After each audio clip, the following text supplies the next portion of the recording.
Welcome to रेमेडल classes. मैं नवेश सक्सेना आपका स्वागत करता हूं। हमारे इस चैनल पर आपको क्लास 6 से लेकर 12 तक compulsory English classes, basic English grammar और कॉम्पिटिटिव एग्जाम्स के लिए इंग्लिश जो क्लासेस हैं वो आपको देखने को मिलेंगी। ठीक है, तो अभी हम जो है क्लास 6 से लेकर 12 तक जो कंपलसरी इंग्लिश है, ठीक है, उसके लिए हम टॉपिक इसमें ले रहे हैं जो कि टेंस से रिलेटेड है। ओके, तो शुरू करते हैं आज की क्लास। आज हम जो टॉपिक ले रहे हैं वो है correct forms of the verbs.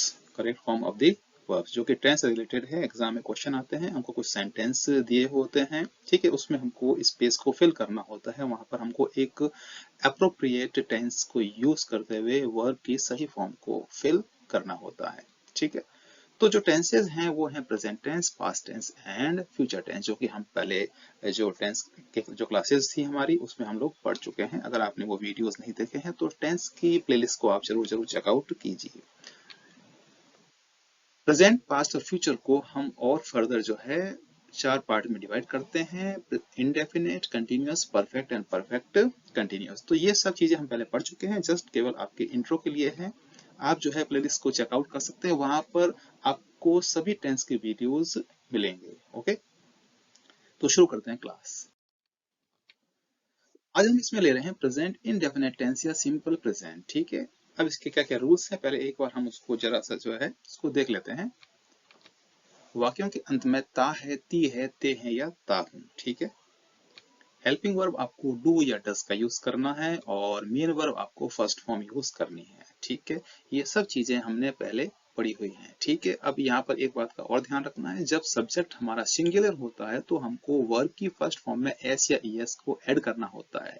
ठीक है, जैसे हम गो लिखते हैं तो हमको गोज लिखना पड़ेगा, प्ले लिखते हैं तो प्लेज लिखना पड़ेगा। ठीक है, तो इन बातों को हमें ध्यान रखना है। ठीक है,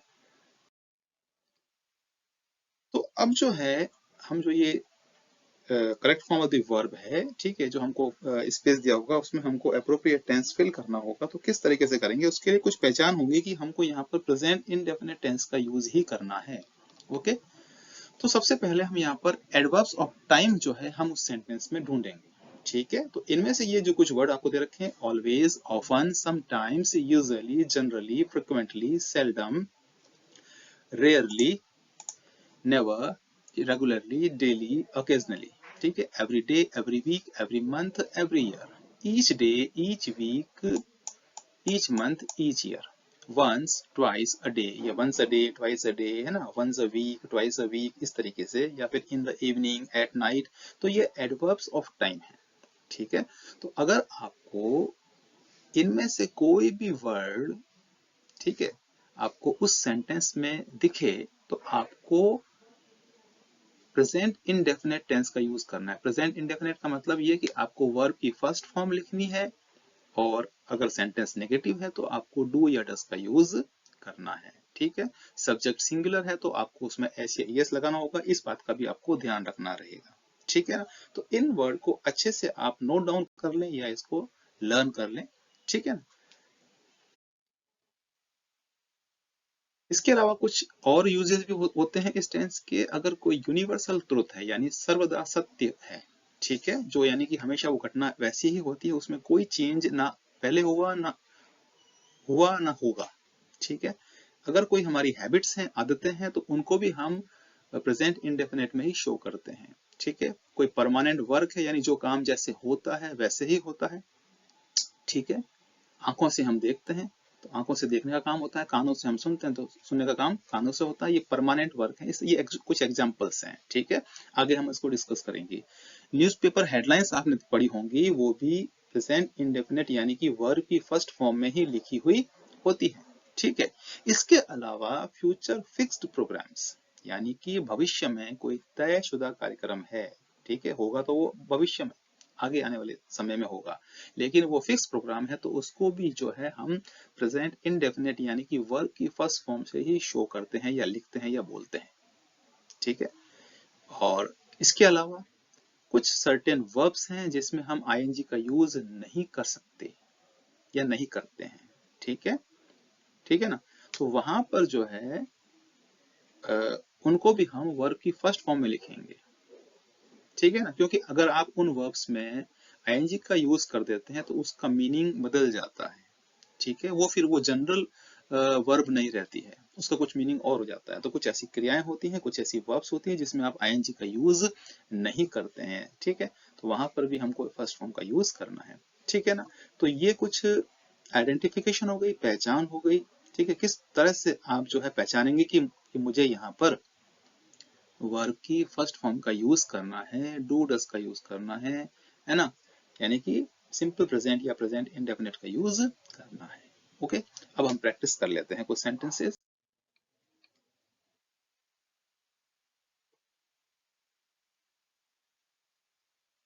सेंटेंस स्ट्रक्चर क्या है? मैं लिखता हूँ, आई राइट।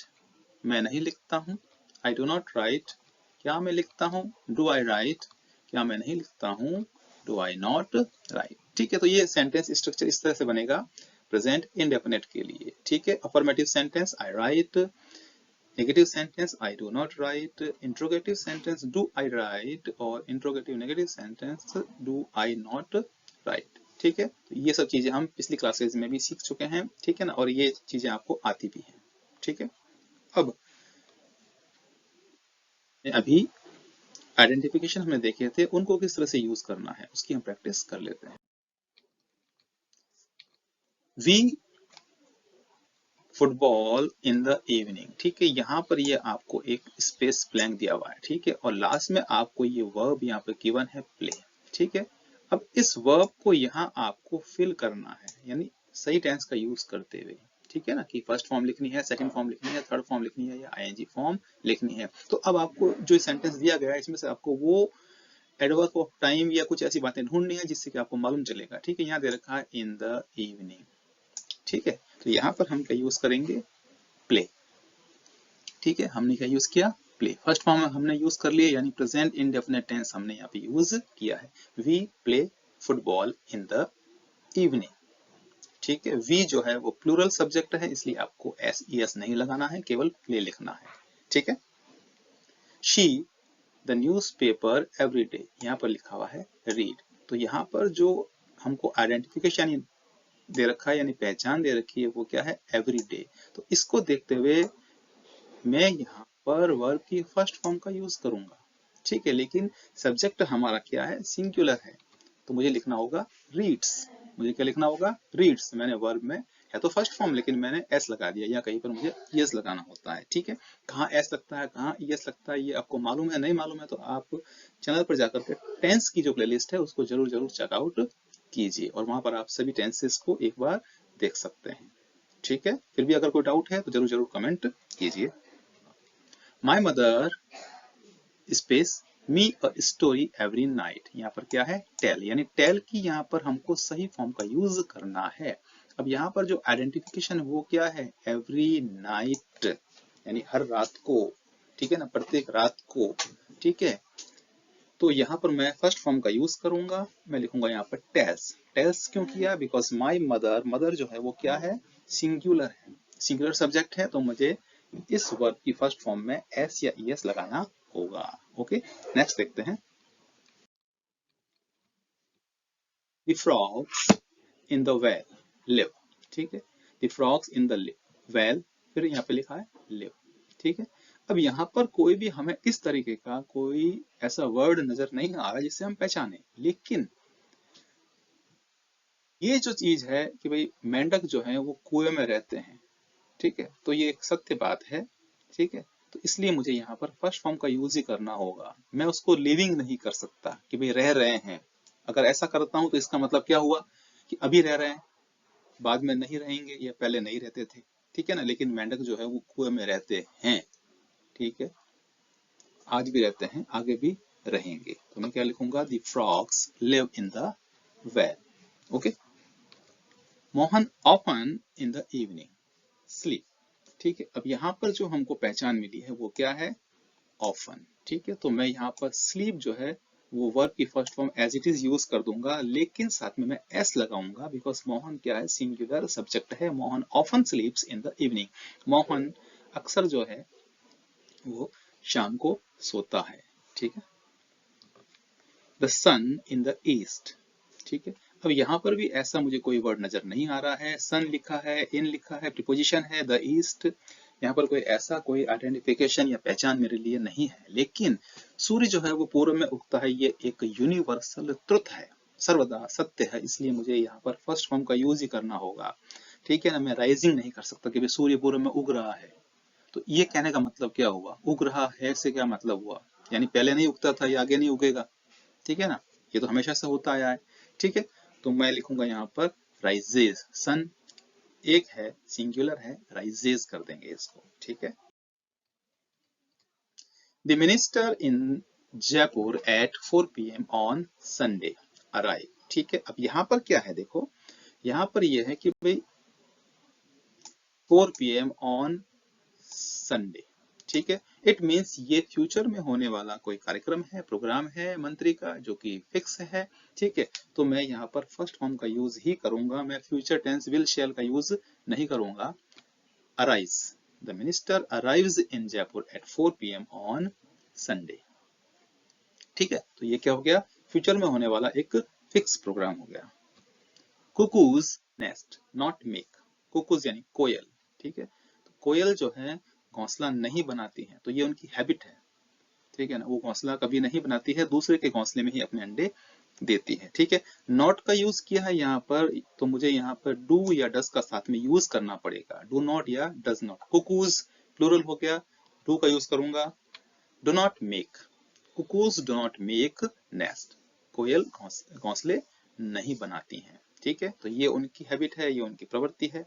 ठीक है, बैड स्टूडेंट्स नेवर हार्ड, जो बुरे स्टूडेंट होते हैं, खराब स्टूडेंट होते हैं, वो मेहनत नहीं करते। ठीक है, तो ये उनकी हैबिट में होता है, तो क्या लिखेंगे, वर्क हार्ड। स्टूडेंट्स है इसलिए वर्क रहेगा, SES आपको नहीं लगाना है। Bad students never work hard. Okay,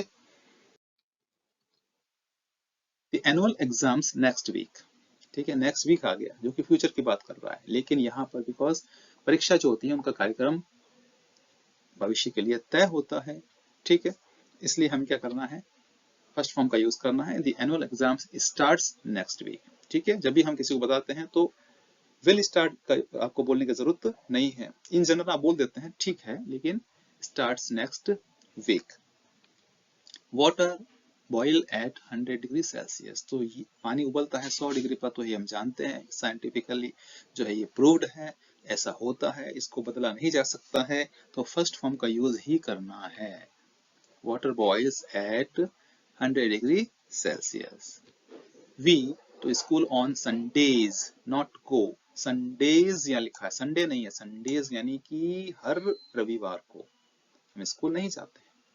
ठीक है, नॉट गो, तो डू का यूज करना पड़ेगा या डस का यूज करना पड़ेगा। ठीक है, हम लिखेंगे यहाँ पर do not go, we do not go to school on Sundays, हम रविवार को स्कूल नहीं जाते हैं, यानी हर रविवार को हम स्कूल नहीं जाते हैं, छुट्टी होती है। ठीक है, तो इस प्रकार से हम जो एग्जाम में क्वेश्चन आएंगे हम इसको फिल कर सकते हैं। ठीक है, तो ये कुछ आइडेंटिफिकेशंस हैं, वापिस जाके आप देख लीजिए, उनको नोट डाउन कर लीजिए, उनको लर्न कर लीजिए, और फिर आप इसको प्रैक्टिस कीजिए।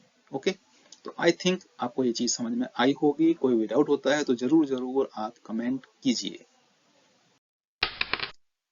चैनल को लाइक कीजिए, शेयर कीजिए, सब्सक्राइब कीजिए। रेमेडियल क्लासेस बाय नवीन सर, मिलते हैं नेक्स्ट वीडियो में नेक्स्ट टॉपिक के साथ।